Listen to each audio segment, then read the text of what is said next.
In 2020, the New York Times published an article titled, "Can Anna Wintour Survive the Social Justice Movement?" The article lambasts Anna Wintour, editor-in-chief of Vogue magazine, for being the queen of elitism. She hires thin white Ivy League women as her assistants. She promotes thin white models. She told Oprah Winfrey to lose 20 pounds before she could grace the cover of Vogue magazine, which Oprah duly did. Would Anna get permanently canceled in 2020? It seems not. 4 years later, Anna still runs Vogue. And young women, in fact, seem to look up to Anna's hyper-exclusive queen bee energy, more so than they seem to want to cancel her. Hello, and welcome back to my YouTube channel. Today I'm going to tell you what I learned from 2 biographies of Anna Wintour. We're going to start with her childhood influences, and then how she grew her tremendous power and influence, starting in the fashion industry and expanding beyond that. If you want to learn how to gain power through exclusivity, there is no one better to study than Anna Wintour. Anna is the queen bee of queen bees. Since she was young, she's been able to make every woman around her want to be her, and every man around her want to be with her. And she's channeled that ability into a very successful career. In addition to running Vogue, she's chief content director of Condé Nast, the parent company that owns Vogue and 32 other magazines. The film The Devil Wears Prada was written about her by one of her former employees. She organizes the annual Met Gala. She is very involved in Democratic Party fundraising. She's a fashion icon. She's nicknamed Nuclear Winter. She's been the subject of numerous documentaries. In this episode, I will break down for you what's made her uniquely successful and which of her tactics you can learn from, even if you don't naturally have a Nuclear Winter kind of personality. So let's start at the beginning. Anna was born in 1949 in London to a seemingly happy family. Her parents were wealthy and in love.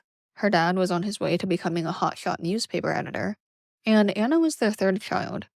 Everything seemed great, until one day when Anna was 1 year old. Her oldest brother, Gerald, was 8 at the time, and went on his daily bike ride to school. On his way there, a car ran over him. He died almost instantly. Anna's father, Charles, was working his way up as a journalist at a prominent newspaper at the time. Gerald, as the eldest son, had been his favorite child, his pride and joy. At the time of the accident, Charles was in a meeting with Lord Beaverbrook, the media mogul who owned his newspaper. A butler pulled him aside during the meeting to tell him that his son had just died.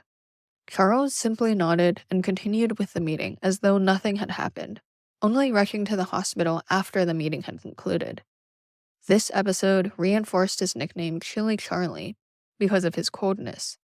It impressed the big boss greatly, and from then on, Charles rapidly rose through the ranks of the newspaper. As advantageous as this was for Charles's career, the episode ruined their home life. Anna's mother fell into depression and paranoia, dedicated herself to social work, and lost respect for Charles. Family friends described a chill that ran through the entire household. Anna inherited much of this. A family friend recalls that, quote, even as a child, she had her father's coldness. When adult guests came to the house, she didn't hesitate to set the agenda or ask them to do things for her. At family reunions, her relatives were shocked at her rudeness. If Anna didn't feel like talking to anyone, she simply ignored them, even if they were a cousin or an aunt. And if anyone was ever late to meet her, she'd just cut them off. She wasn't just cold toward others, though. She was rigid most of all toward herself. She was extremely self-controlled, and a big part of that manifested in being obsessive about her looks. As an adolescent, she ate little more than a single apple in the entire school day. Today, at the age of 74, she still rises at 5 a.m. every morning, exercises for 30 minutes, sits for 30 minutes to get her hair and makeup done, and then goes into the office where she attempts to control every last detail of Vogue magazine and all the events that she runs, down to the ingredients of the food that's served at her parties. She hasn't been known to gain any weight since the age of 18. At school, Anna had virtually no friends besides one girl named Vivienne, who was her best friend. Was she shy, though? According to Vivienne, no. Quote, she didn't want to be a part of a group that existed. She wanted to be in her own rarefied air. She wouldn't go out of her way to sort of connect with this one and that one unless it was truly necessary. And even though Vivienne was her only friend, Anna was definitely the queen bee of their 2-person clique. They were both obsessed with being thin, but Anna was thinner than Vivienne, and she would rub it in Vivienne's face. Anna learned to cook Vivienne's favorite food, lamb chops, just the way Vivienne liked them. And she would invite Vivienne over to have these perfectly homemade, juicy lamb chops with her favorite cheesecake. And Anna would just sit and watch Vivienne eat and not take a single bite herself. For Vivienne's birthdays, she would buy Vivienne these gorgeous expensive dresses as gifts, but she would buy them in her own size, which was one size too small for Vivienne, and Vivienne would just not fit into them. There's no way Anna would have known all the details of Vivienne's favorite foods, but not known her actual clothing size. This was definitely on purpose. The shallow interpretation here is, oh my god, Anna is so catty and she just needs to assert her dominance always, which is totally fair. But I think there's also an element of people who are extremely self-controlled often feel a sense of both disgust and fascination at the sight of perceived weakness in others. When I think of teenage Anna, so committed to being thin, watching a comparatively chubby Vivienne wolf down lamb chops, I can imagine she must have felt such revulsion, perverse desire, and self-hatred in her stomach. Okay, and this all happened during the swinging 60s in London. It was a time of youth optimism, hedonism, and creativity. Anything cool and new that happened culturally took place in London in that decade. Think the Beatles, the Rolling Stones, women wearing short skirts for the first time. Anna was obsessed. When she was 15, her parents let her move into a standalone apartment on the ground floor of their house, with its own separate entrance. She decorated it all herself in the latest style, and started living this unusually independent life at 15 years old. Every Friday night, she and Vivienne changed into their evening looks, which were usually miniskirts, and they would head toward one of London's most fashionable nightclubs. The point was not to go partying. They went to survey the fashionable crowd and see all the latest trends. Anna loved the excitement of being at the cutting edge of culture, which was probably also influenced by her father. At dinner every night, her father's excitement about the latest news was always infectious. She recalled that it was incredibly exciting to be hearing all the latest news and gossip from him before it hit the front pages of the newsstands the next morning. Then, on Saturday mornings, Anna rose early to line up outside of her favorite clothing store, Biba, which churned out all the latest fashions at a cheap price. She also had her hair cut in her signature bob style that she still wears to this day, and she would get her bangs freshly trimmed every single week. However, her obsession with fashion got her in trouble at school. She went to a very posh, all-girls private school that was run by Victorian-era headmistresses, and students were required to wear these stiff, shapeless brown uniforms that Anna loathed. So Anna was always trying to hitch her skirt up to look a little shorter, skipping school to go shopping, and one day, she finally hitched her skirt up a little too far and got expelled. So to this day, Anna Wintour does not have a high school diploma thanks to her miniskirt obsession. Anna also started dating older men around this time, which is a pattern that would hold throughout her entire life. Her first boyfriend was 24 when she was 15. It seems kind of clear that she was looking for a bit of a father figure, someone older, intellectual, often a writer or an artist, often emotionally unstable. She had idolized her father her entire life, cared always about his approval, but was hurt and confused by his many extramarital affairs and his relentless prioritization of work over family. All this angst seemed to come out in Anna flirting constantly with older men. This ended up being great for Anna's career on two levels. First, it gave her great practice in dealing with talented men with big egos, which is really common in the fashion industry. And her boyfriends would help her meet important people and advocate for her getting cool jobs. In fact, if you fast forward in her career, almost every opportunity she got was from a boyfriend, an ex-boyfriend, or her father. How did she do it? My guess is that underneath her nuclear winter personality lies a soft person with a damaged childhood. With her boyfriends, she played the lost little girl, leaning on them, relying on them for advice, and evoking their protective, almost paternal feelings toward her. A former colleague recalls that on photo shoots, Anna would just stand there, her hair almost covering her eyes, so slender and waif-like, with her miniskirts and sheer blouses that were both chic and sexy at the same time, and men would just line up to carry her bags and do her favors. I think something about this slender little girl, who is at once so fierce and determined and smart, yet also clingy and sweet and looked up at you with those doe eyes, got men really crazy about her. On a deeper level, though, I think fashion is ultimately about power, at least for women. And I see a sort of symmetry and resonance between her keen eye for fashion trends, what's in and what's out, and her keen eye for how to seduce and gain power over men, and over women, for that matter. You see that as a teen, Anna is repeatedly dating men who are a decade older, which today would be literally illegal on the part of these men because our legal system assumes that the men must be taking advantage of the teen girl. But there is no evidence of that in Anna's relationships. On the contrary, Anna uses her sex appeal and her keen understanding of psychology and power dynamics to stay in control of her much older partners. As an example, take her first serious boyfriend, John Bradshaw. He's 11 years older than her. She cheated on him multiple times. He started her next relationship before breaking up with him, and he was frequently out of his mind with jealousy. And Anna would literally have her work assistants lie to him about her whereabouts when he called her work phone. Decades after they break up, he's literally happily married to another woman, and she is still calling him all the time, asking him for career advice and such. Bradshaw's wife is like, stop talking to Anna. I hate this woman. It's so clear she is manipulating you. Even when Anna's editor of Vogue, she's still calling him, still playing the part of the lost little girl, relying on his advice. And Bradshaw literally ignores his own wife and still lets himself continue to be charmed by Anna. He still picks up the phone whenever Anna calls, literally until the day he dies. How does this relate to fashion? Well, let's contrast this story with that of Anna's mother, Nani. Nani comes from a super rich family. She's really smart. She meets Charles Winter at Cambridge, and he falls in love with her mind and her character. But all that is not enough to keep him. Charles has repeated affairs with younger, more fashionable women.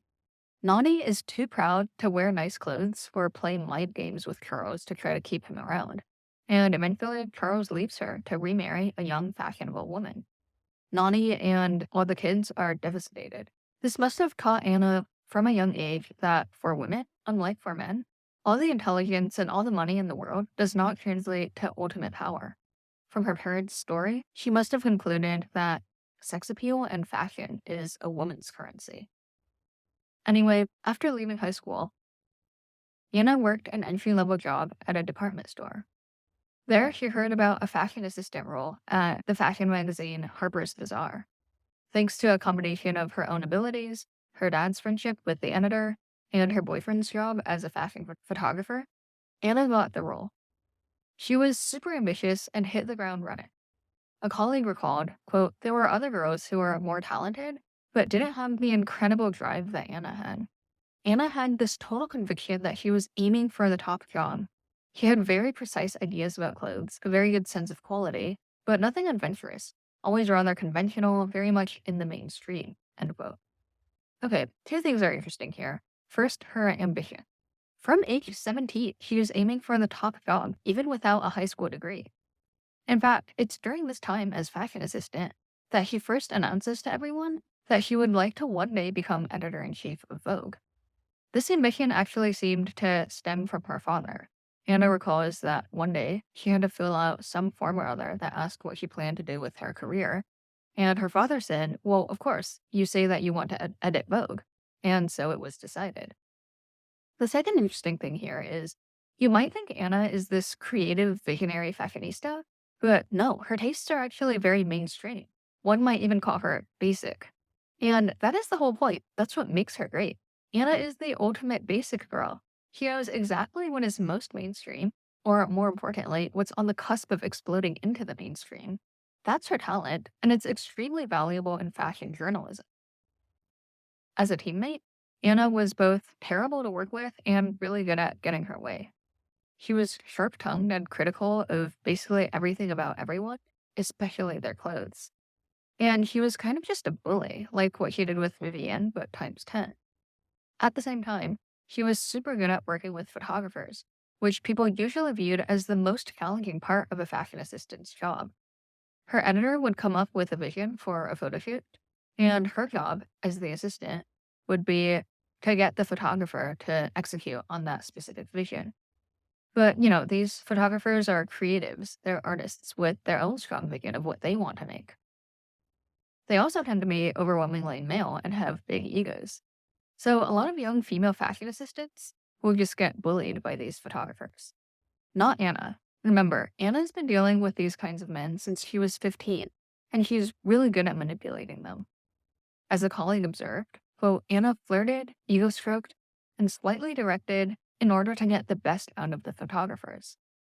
Then she started angling to become the new fashion editor, even though she was 24 years old and not a good writer. First, she got her boyfriend to take the top editors to lunch and make a case for Anna to become the new fashion editor. That failed, so she got her dad to try to make a case for her. That failed too. So Anna quit her job and moved from London to New York City at age 25. She got an assistant role at the American Harper's Bazaar in New York, where she clashed strongly with her higher-ups. Even as a junior staffer, Anna was extremely determined to exert her own taste. This particularly angered Harper Bazaar's editor-in-chief, who was a super controlling person as well. 9 months into her new job, Anna was fired. She spent a couple months job searching with increasing desperation when her ex-boyfriend got her an interview with a magazine called Viva. Viva had a reputation for being kind of a porn magazine, but they offered Anna the role of fashion editor, where Anna would have almost complete creative control over the entire fashion section of the magazine. Anna took the role. This is where we first see what Anna is like in a leadership position. What's her leadership style? Well, first, she had a clear vision, and she executed on it in an extremely efficient, decisive, and determined way. When a model tried on clothes, most editors would ask to see different angles, think for a bit, maybe call in a second opinion, but Anna would just go yes, no, no, with no hesitation whatsoever. She also hated long meetings. With Anna, people say you get 2 minutes. The second is a courtesy. And she started hiring assistants. She was notoriously demanding toward the assistants. Former assistants recall Anna pounding her fists on her desk in rage because she couldn't read an assistant's handwriting on a note, and getting testy if they were late to bring her coffee. She also blamed the assistants for anything that went wrong, even if it was not their fault. One time, Anna's boss got mad at her for going over budget on a photo shoot, so she just blamed it on her assistant and fired the assistant. Still, people lined up to work for her. One of her assistants, Georgia Gunn, served Anna for years at 3 different magazines. Anna attracted employees who admired her talent and who understood that she was brutal mostly because she wanted to get a lot done, and simply couldn't stand inefficiency, laziness, or weakness of character. This illustrates the importance of knowing what you want and who you are. If you're unabashedly yourself, people will be attracted to that, even if who you are is kind of a bully. And Anna produced good work. She started developing a signature style, glamorous, sweet, a bit sexually suggestive. Editors from Vogue started looking at Viva just to see what Anna was doing. 4 years into Anna's tenure, Viva magazine shut down due to financial difficulties. Anna cried. She spent the next year and a half traveling around the world with her new boyfriend. Then at age 31, she returned to New York, broke up with the guy, and took a job at a new magazine. Unfortunately, this job was doomed from the start.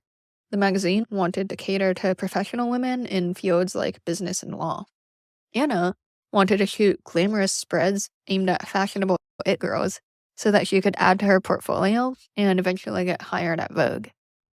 Anna's boss tried to fire her, but somehow Anna managed to talk her boss into letting her stay a little longer, and she started furiously job hunting in the meantime. Her latest boyfriend got her an interview at New York Magazine, and she became their fashion editor. This was finally her first real legit fashion editor job at age 32. When she walked in on day 1, she tossed out the desk that she had been assigned and replaced it with her own beautiful white table. Her new colleagues looked at each other and were all like, oh boy, here comes the diva. But there was one key difference between this and her previous roles. Her boss, the editor-in-chief, was a huge fan of Anna. A former colleague recalls, quote, he thought the world of her. He also adored her because she was beautiful and charming. I think he had a little crush on her. So this was a great gig, but Anna still had her eye on the grand prize, which was Vogue.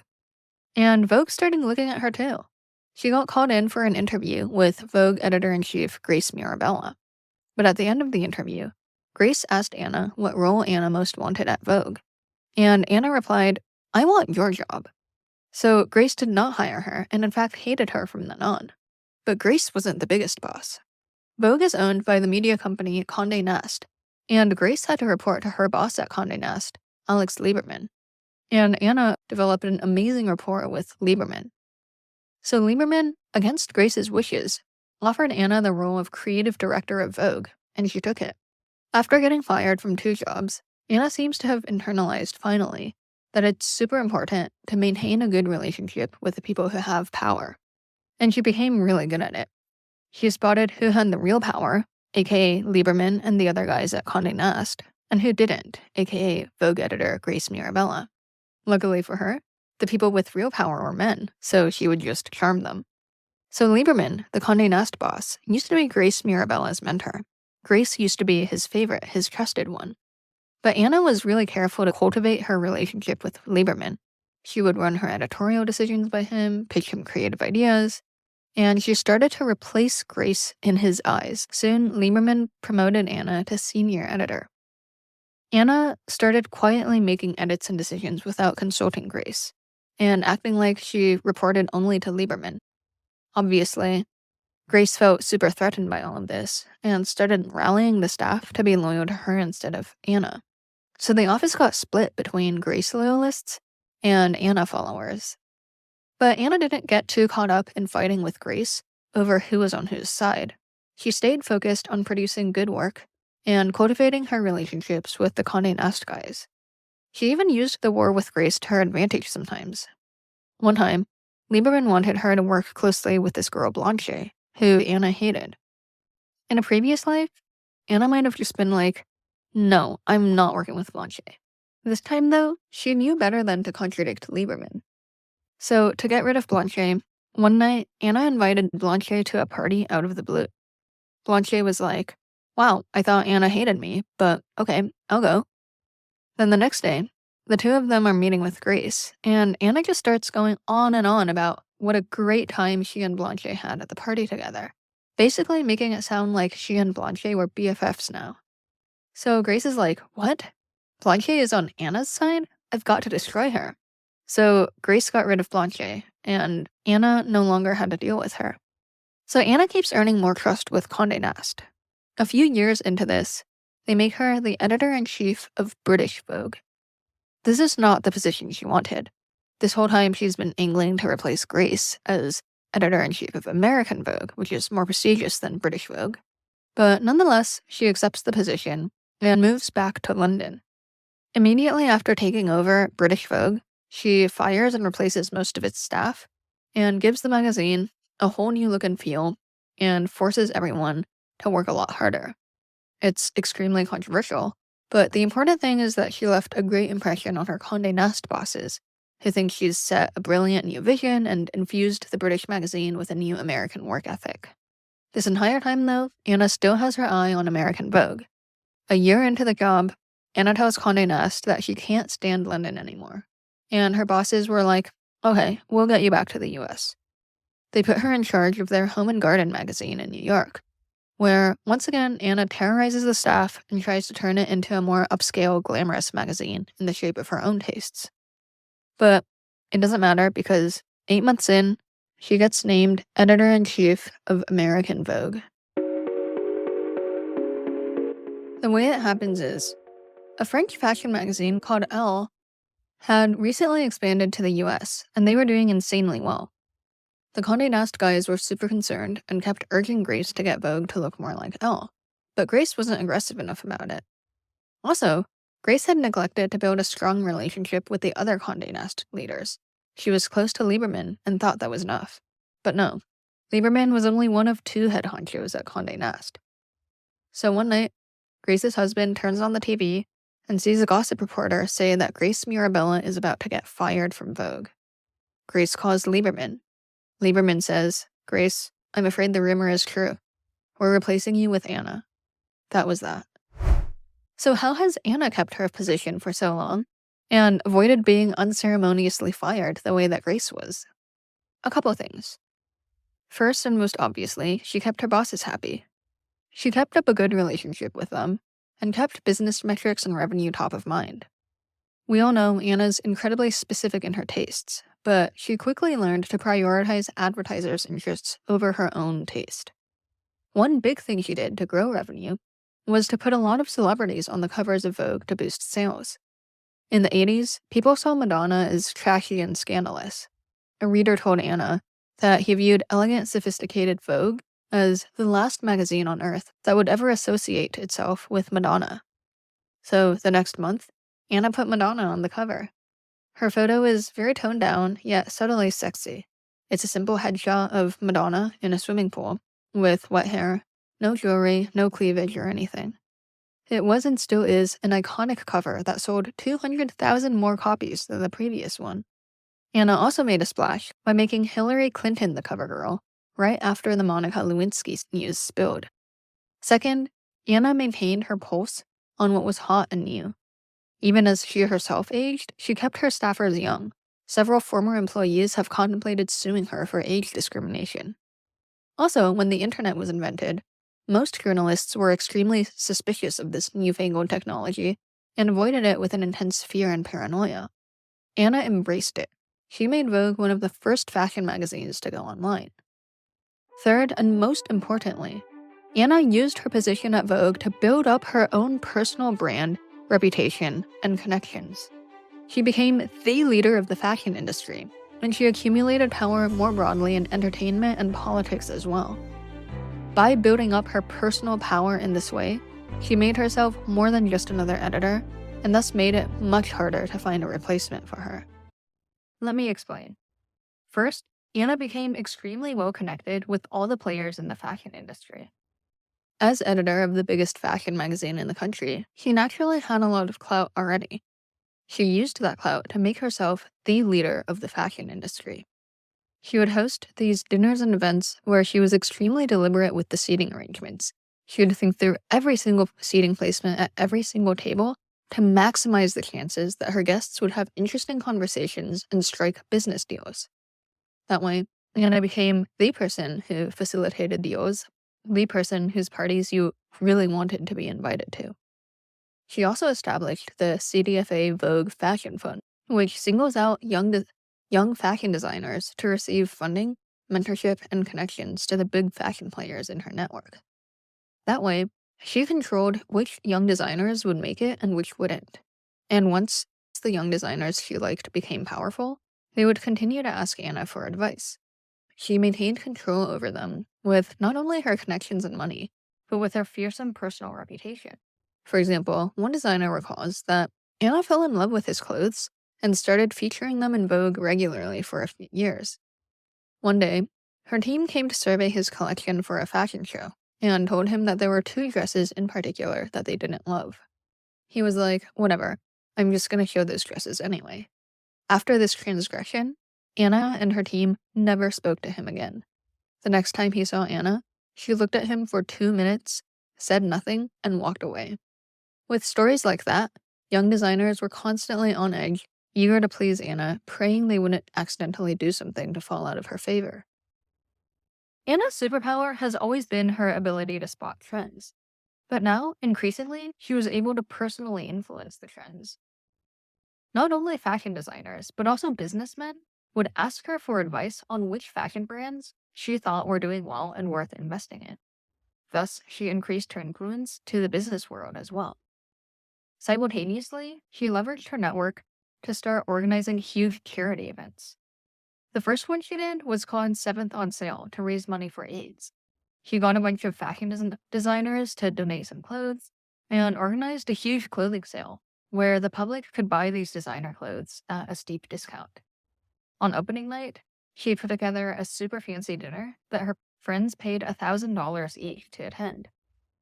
Through the clothing sale and the dinner, she raised almost $5 million for AIDS. It was amazing publicity, both for her and for Vogue, in associating them both with a popular liberal cause. She also started organizing the annual Met Gala, to raise money for the Metropolitan Museum of Art.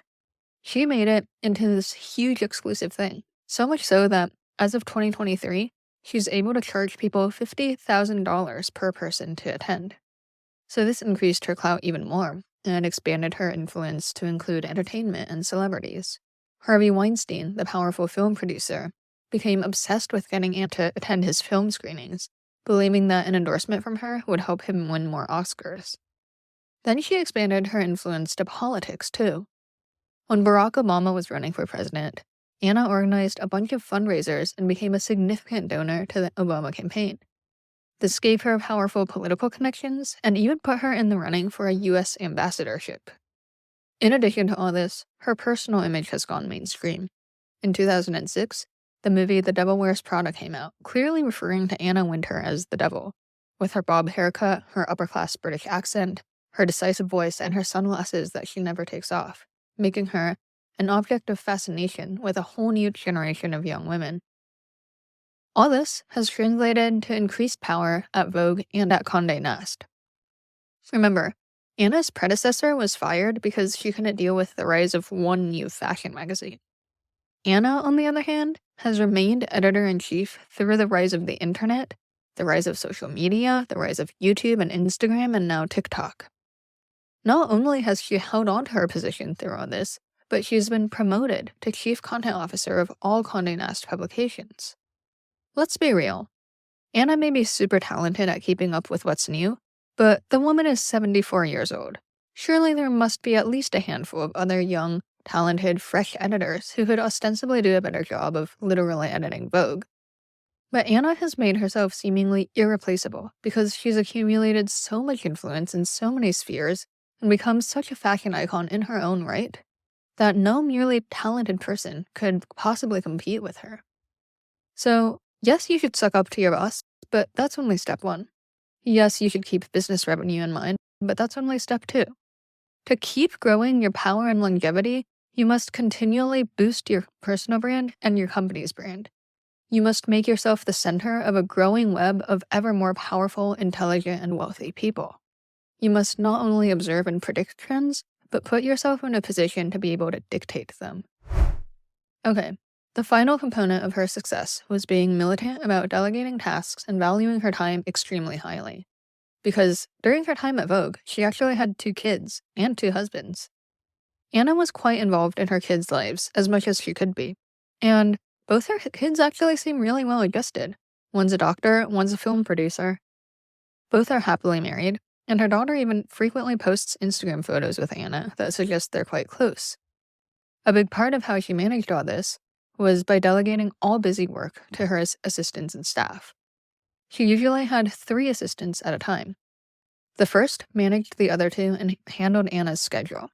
The second managed her private chef and house caretakers and walked her dogs. The third assistant ran errands, helped with Fashion Week, and ordered Anna's clothes.